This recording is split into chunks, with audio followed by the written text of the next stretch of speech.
हाँ तो नमस्कार जी, कैसे हैं? उम्मीद करते हैं बहुत ही अच्छे होंगे मेरे प्यारे विद्यार्थी।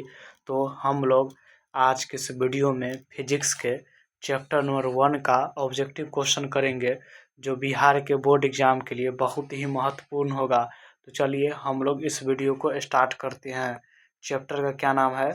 प्रकाश का परावर्तन। क्या नाम है? प्रकाश का परावर्तन। तो चलिए हम लोग ऑब्जेक्टिव देखते हैं। आइए पहला नंबर क्वेश्चन क्या है? पहला नंबर क्वेश्चन है, एक अभिसारी किरण पुंज समतल दर्पण पर आपतित होती है, परावर्तित किरण पुंज होगा। तो परावर्तित किरण पुंज क्या होगा?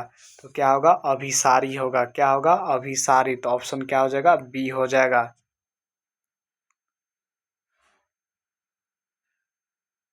चलिए अगला नंबर क्वेश्चन है, समतल दर्पण द्वारा बना प्रतिबिंब होता है। समतल दर्पण द्वारा बना प्रतिबिंब होता है। तो समतल दर्पण द्वारा बना प्रतिबिंब क्या होता है? काल्पनिक होता है। क्या होता है? काल्पनिक होता है। तो ऑप्शन क्या हो जाएगा? बी हो जाएगा। क्या हो जाएगा? बी हो जाएगा। चलिए अगला नंबर क्वेश्चन है, अगला नंबर क्वेश्चन क्या है? किसी समतल दर्पण द्वारा आवर्धन होता है। किसी समतल दर्पण द्वारा आवर्धन होता है तो क्या होता है? +1 होता है। तो ऑप्शन क्या हो जाएगा? ए हो जाएगा। क्या हो जाएगा? ए हो जाएगा। अगला नंबर क्वेश्चन है, अगला नंबर क्वेश्चन क्या है? प्रकाश एक रूप है। प्रकाश एक रूप है। प्रकाश क्या है? एक ऊर्जा का रूप है। किसका रूप है? ऊर्जा का रूप है। प्रकाश एक रूप है। किसका है? ऊर्जा का। तो ऑप्शन क्या हो जाएगा? बी हो जाएगा। क्या हो जाएगा? बी हो जाएगा। चलिए अगला नंबर क्वेश्चन है, किसी माध्यम में प्रकाश की किरणें माध्यम के कणों कणों को क्या करती है? कणों को गमन करती है, प्रकाशित करती है, माध्यम के कणों में गति प्रदान करती है। तो ऑप्शन इसका क्या हो जाएगा? डी हो जाएगा। इनमें से तीनों हो जाएगा। किसी माध्यम में प्रकाश की किरणें माध्यम के कणों को गर्म करती है, प्रकाशित करती है, माध्यम के कणों में गति प्रदान करती है। तो ऑप्शन क्या हो जाएगा? डी हो जाएगा। इनमें से सभी। चलिए अगला नंबर क्वेश्चन है, प्रकाश तरंगे किस प्रकार की तरंगे होती है? प्रकाश तरंगे किस प्रकार की तरंगे होती है? तो किस प्रकार की तरंग होती है? विद्युत चुंबकीय तरंगे। तो ऑप्शन क्या हो जाएगा? बी हो जाएगा। अगला नंबर क्वेश्चन है, प्रकाश किरण है। प्रकाश किरण है। तो प्रकाश किरण है क्या है? प्रकाश का बिंदु पथ है। क्या है? प्रकाश का बिंदु पथ। तो ऑप्शन क्या हो जाएगा? ए हो जाएगा। अगला नंबर क्वेश्चन है, समतल दर्पण की फोकस दूरी होती है। समतल दर्पण की फोकस दूरी होती है तो क्या होती है? अनंत होती है। क्या होती है? अनंत। ऑप्शन क्या हो जाएगा? ए हो जाएगा। अगला नंबर क्वेश्चन है, तेल लगा कागज होता है। तेल लगा कागज होता है तो क्या होता है? पारभाषक होता है। तो ऑप्शन क्या हो जाएगा? सी हो जाएगा। अगला नंबर क्वेश्चन है, प्रकाश की किरणें गमन करती है। प्रकाश की किरणें गमन करती है तो प्रकाश की किरणें सीधी रेखा में गमन करती है। प्रकाश की किरणें सीधी रेखा में गमन करती है। किसमें करती है? सीधी रेखा में। तो ऑप्शन क्या हो जाएगा? ए हो जाएगा। क्या हो जाएगा? ए हो जाएगा। चलिए अगला नंबर क्वेश्चन है, किरणों के समूह को क्या कहा जाता है? किरणों के समूह को क्या कहा जाता है? तो क्या कहा जाता है? किरण पुंज, प्रकाश पुंज। तो ऑप्शन क्या हो जाएगा? सी हो जाएगा। क्या हो जाएगा? सी हो जाएगा।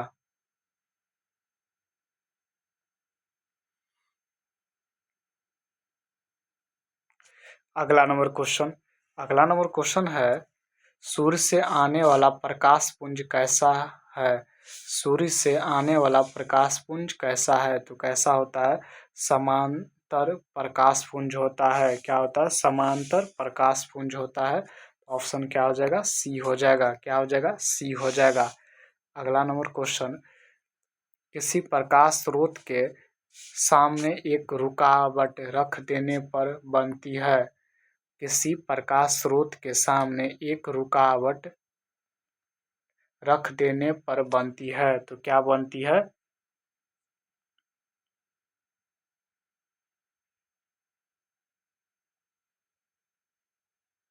छाया और उपछाया।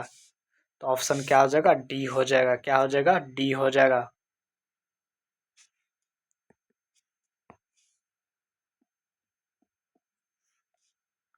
चलिए अगला नंबर क्वेश्चन, अगला नंबर क्वेश्चन है, किसी दर्पण के फोकस दूरी चिन्हों की परिपाटी के अनुसार ऋणात्मक मानी जाती है। ऋणात्मक मानी जाती है, तो किसे मानी जाती है, अवतल दर्पण को। तो ऑप्शन क्या हो जाएगा, बी हो जाएगा। अगला नंबर क्वेश्चन, अगला नंबर क्वेश्चन है, अवतल दर्पण में आवर्धित काल्पनिक प्रतिबिंब बनाने के लिए वस्तु को कहाँ रखा जाता है। वस्तु को कहाँ रखा जाता है, तो कहाँ रखा जाता है, फोकस और ध्रुव के बीच। कहाँ रखा जाता है, फोकस और ध्रुव के बीच। तो ऑप्शन क्या हो जाएगा, ए हो जाएगा। अगला नंबर क्वेश्चन है, किसी गोले दर्पण की फोकस दूरी +20 सेंटीमीटर है। यह गोलीय दर्पण किस प्रकार का है। यह गोलीय दर्पण किस प्रकार का है, तो किस प्रकार का है, यह एक प्रकार का उत्तल दर्पण है। तो ऑप्शन क्या हो जाएगा, बी हो जाएगा। क्या हो जाएगा, बी हो जाएगा। अगला नंबर क्वेश्चन, अगला नंबर क्वेश्चन है, निम्न में से दर्पण का सूत्र होता है। तो दर्पण का सूत्र क्या होता है, 1/f बराबर 1/v प्लस 1/u होता है। तो ऑप्शन क्या हो जाएगा मेरा, बी हो जाएगा। क्या हो जाएगा, बी हो जाएगा। अगला नंबर क्वेश्चन, अगला नंबर क्वेश्चन है, निम्नलिखित में से किस दर्पण द्वारा किसी वस्तु का आभासी प्रतिबिंब मिल सकता है। वस्तु का आभासी प्रतिबिंब मिल सकता है, तो किसमें मिलेगा,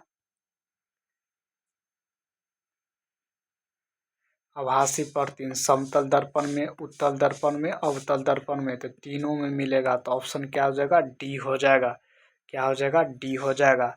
अगला नंबर क्वेश्चन, अगला नंबर क्वेश्चन है, गोलीय दर्पण परावर्तक पृष्ठ की वृत्ताकार सीमा रेखा का व्यास कहलाता है। तो क्या कहलाता है, क्या कहलाता है, गोलीय दर्पण का द्वारक। तो ऑप्शन क्या हो जाएगा, डी हो जाएगा। क्या हो जाएगा, डी हो जाएगा। अगला नंबर क्वेश्चन है, अगला नंबर क्वेश्चन है, किस दर्पण में दूर की वस्तु का प्रतिबिंब सदैव सीधा होता है। किसका सीधा होता है, समतल या समतल अथवा उत्तल का। तो ऑप्शन क्या हो जाएगा, डी हो जाएगा। क्या हो जाएगा, डी हो जाएगा। अगला नंबर क्वेश्चन, अगला नंबर क्वेश्चन है, अवतल दर्पण की फोकस दूरी होती है। अवतल दर्पण की फोकस दूरी होती है, तो क्या होती है, ऋणात्मक होती है। तो ऑप्शन क्या हो जाएगा, बी हो जाएगा। क्या हो जाएगा, बी हो जाएगा। अगला नंबर क्वेश्चन, अगला नंबर क्वेश्चन है, इस दर्पण से हमेशा वस्तु से छोटा प्रतिबिंब प्राप्त होता है। तो किससे होता है, उत्तल दर्पण से होता है। किससे होता है, उत्तल दर्पण से होता है। किससे होता है, उत्तल दर्पण से होता है। तो ऑप्शन क्या हो जाएगा मेरा, ए हो जाएगा। क्या हो जाएगा, ए हो जाएगा। अगला क्वेश्चन है, वास्तविक प्रतिबिंब की प्रकृति कैसी होती है। वास्तविक प्रतिबिंब की प्रकृति कैसी होती है, तो कैसा होता है, उल्टा होता है। कैसे होता है, उल्टा होता है। तो ऑप्शन क्या हो जाएगा, बी हो जाएगा। अगला नंबर क्वेश्चन है, अगला नंबर क्वेश्चन है, एक अवतल दर्पण में वस्तु की स्थिति ध्रुव और फोकस के बीच है, तो उसका प्रतिबिंब होगा, उसका प्रतिबिंब क्या होगा, तो क्या होगा, काल्पनिक और बड़ा होगा। क्या होगा, काल्पनिक और बड़ा होगा। तो ऑप्शन क्या हो जाएगा मेरा, डी हो जाएगा। क्या हो जाएगा, डी हो जाएगा। क्या हो जाएगा, डी हो जाएगा। चलिए अगला नंबर क्वेश्चन, अगला नंबर क्वेश्चन है, अवतल दर्पण के अगला नंबर क्वेश्चन क्या है,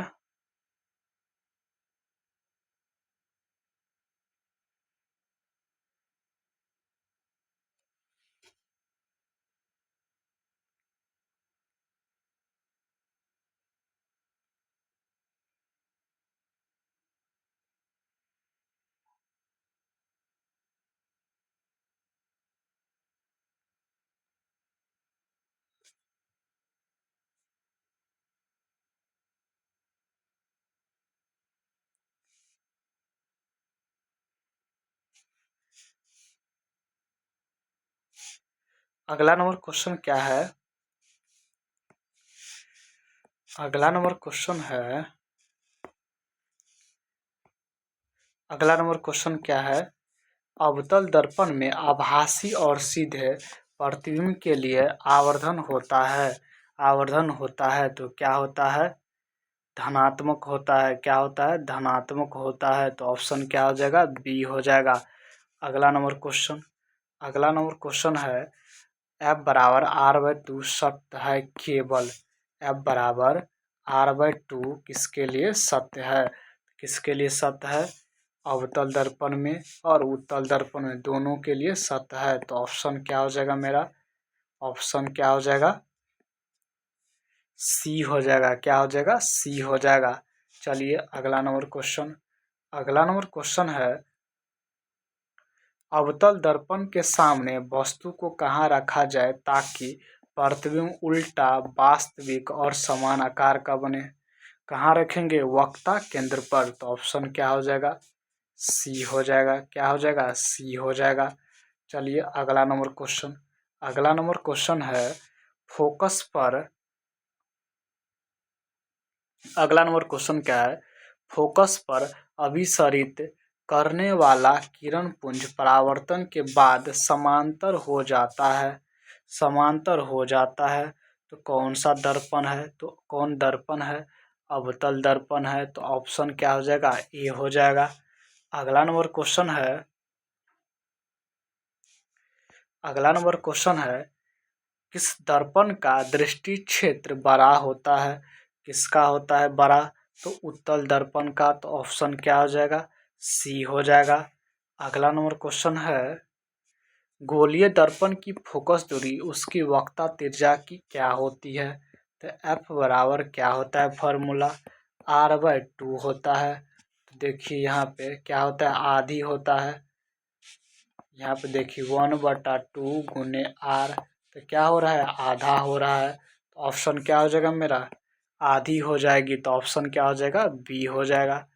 अगला नंबर क्वेश्चन चलिए अगला नंबर क्वेश्चन है उत्तल दर्पण में किस प्रकार का प्रतिबिंब बनता है? उत्तल दर्पण में किस प्रकार का प्रतिबिंब बनता है? तो आभासी प्रतिबिंब बनता है। तो ऑप्शन क्या हो जाएगा? बी हो जाएगा। चलिए अगला नंबर क्वेश्चन है दाढ़ी बनाने के लिए उपयुक्त गोलीय दर्पण में सीधा प्रतिबिंब प्राप्त करने के लिए चेहरे को रखना चाहिए। तो कहाँ रखना चाहिए? मुख्य फोकस और ध्रुव के बीच। मुख्य फोकस और ध्रुव के बीच। तो ऑप्शन क्या हो जाएगा? डी हो जाएगा। अगला नंबर क्वेश्चन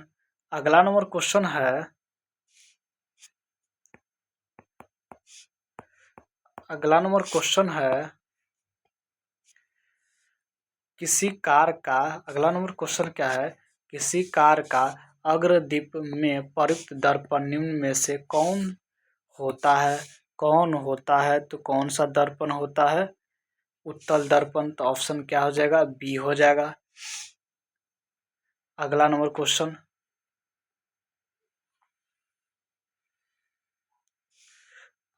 क्वेश्चन है निम्न में से किस दर्पण की फोकस दूरी धनात्मक होती है? किसका होता है? उत्तल दर्पण का फोकस दूरी धनात्मक होता है। ऑप्शन क्या हो जाएगा? बी हो जाएगा। क्या हो जाएगा? बी हो जाएगा।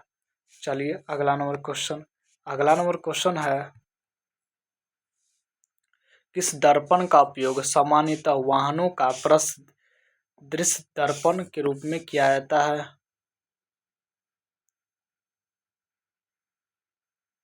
किस दर्पण का उपयोग किया जाता है? उत्तल दर्पण का। तो ऑप्शन क्या हो जाएगा? सी हो जाएगा। अगला नंबर क्वेश्चन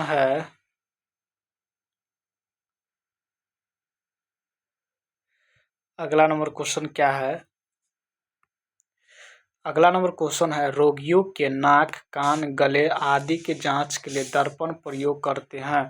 तो कौन सा दर्पण उपयोग करता है? तो अवतल दर्पण। तो ऑप्शन क्या हो जाएगा? ए हो जाएगा। अगला नंबर क्वेश्चन है गोलीय दर्पण की वक्ता त्रिज्या 40 सेंटीमीटर हो तो इसकी फोकस दूरी होगी। तो एफ बराबर फॉर्मूला क्या होता है? R/2 होता है। क्या होता है? R/2 होता है। वक्ता त्रिज्या कितना दिया है? 40 सेंटीमीटर। बट्टी कितना होगा 2, इसको हम काटेंगे तो 20 दूना कितना हो जाएगा 40 हो जाएगा। तो कितना होगा 20 सेंटीमीटर, कितना होगा 20 सेंटीमीटर। तो ऑप्शन क्या हो जाएगा सी हो जाएगा। क्या हो जाएगा सी हो जाएगा। चलिए अगला नंबर क्वेश्चन। अगला नंबर क्वेश्चन है सोलर कुकर में प्रयोग किए जाते हैं। सोलर कुकर में कौन से दर्पण का उपयोग किया जाता है? तो किसका किया जाता है? अवतल दर्पण का। तो ऑप्शन क्या हो जाएगा ए हो जाएगा। अगला नंबर क्वेश्चन। अगला नंबर क्वेश्चन है वास्तविक वस्तु का आभासी प्रतिबिंब बनता है। वास्तविक वस्तु का आभासी प्रतिबिंब बनता है तो कहाँ बनता है? समतल दर्पण में, उत्तल दर्पण में, अवतल दर्पण में से तीनों हो जाएगा। तो ऑप्शन डी हो जाएगा। अगला नंबर क्वेश्चन वस्तु से छोटा प्रतिबिंब बनता है। वस्तु से छोटा प्रतिबिंब किस में बनता है? तो उत्तल दर्पण में बनता है। तो ऑप्शन क्या हो जाएगा बी हो जाएगा।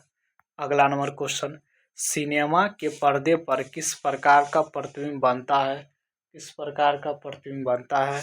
तो किस प्रकार का प्रतिबिंब बनता है? वास्तविक प्रतिबिंब। तो ऑप्शन क्या हो जाएगा ए हो जाएगा। अगला नंबर क्वेश्चन प्रकाश की किरणें गमन करती है। प्रकाश की किरणें गमन करती है तो प्रकाश की किरणें क्या गमन करती है? सीधे रेखा में। तो ऑप्शन क्या हो जाएगा ए हो जाएगा। अगला नंबर क्वेश्चन प्रकाश के परावर्तन के कितने नियम होते हैं? तो कितने नियम होते हैं? 2 नियम होते हैं। तो ऑप्शन क्या हो जाएगा बी हो जाएगा। अगला नंबर क्वेश्चन परावर्तन के नियम से निर्धारित होता है। तो परावर्तन के नियम से निर्धारित क्या होता है? आपतन कोण बराबर परावर्तन कोण होता है। तो ऑप्शन क्या हो जाएगा ए हो जाएगा। अगला नंबर क्वेश्चन प्रकाश तरंग का उदाहरण है। प्रकाश किस प्रकार का तरंग है? तो प्रकाश विद्युत चुंबकीय तरंग है। तो ऑप्शन क्या हो जाएगा बी हो जाएगा। क्या हो जाएगा बी हो जाएगा। अगला नंबर क्वेश्चन दाढ़ी बनाने के लिए कौन सा दर्पण उपयुक्त है? दाढ़ी बनाने के लिए कौन सा दर्पण का उपयोग किया जाता है? तो किसका किया जाता है? अवतल दर्पण का। किसका? अवतल दर्पण का। तो ऑप्शन क्या हो जाएगा सी हो जाएगा। क्या हो जाएगा सी हो जाएगा। अगला नंबर क्वेश्चन क्या है दंत विशेषज्ञ किस दर्पण का उपयोग मरीज के दांत का बड़ा प्रतिबिंब देखने के लिए करता है? किसका उपयोग करता है? तो किसका उपयोग करता है? अवतल दर्पण का। तो ऑप्शन क्या हो जाएगा बी हो जाएगा। तो आज के लिए इतना ही। जय हिंद।